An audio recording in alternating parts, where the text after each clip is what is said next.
Китай вносит конкретный вклад и в определенной степени является локомотивом, драйвером развития региональной интеграции в рамках Шанхайской организации сотрудничества. За 20 лет Шанхайская организация прошла очень славный путь.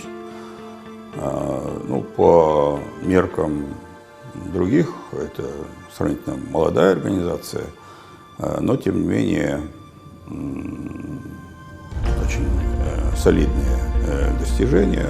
И главное это то, что очень высокий уровень взаимного доверия, взаимного понимания и готовности совместно реагировать на вызовы, которые развитие международной ситуации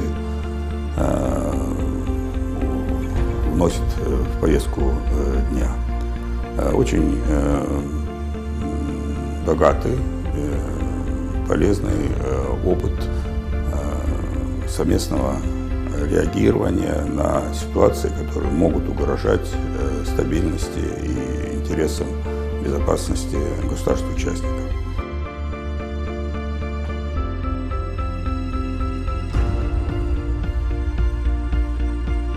Некоторые были склонны воспринимать это как военно-политический блок, направленный против, скажем, то, что сейчас называют коллективный Запад, что это такое, так сказать, где-то даже до экстремальных оценок, восточное НАТО и так далее. Ничего подобного, конечно, потому что на самом деле Шанхайская организация – это открытая структура, и в этом плане мы изначально позиционировали себя как организация открытая для сотрудничества со всеми остальными, организация, которой нечего скрывать, которая готова взаимодействовать и на Востоке, и на Западе.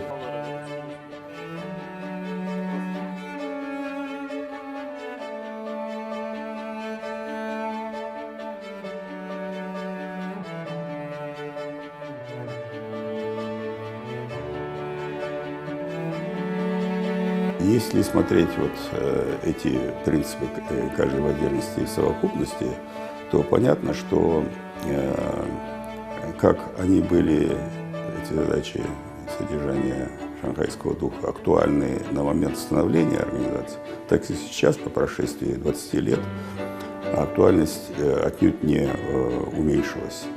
Что касается, например, взаимного доверия и заинтересованности в выработке коллективных договоренностей о том, как обеспечивать стабильное, устойчивое социально-экономическое развитие каждого из страны-участников.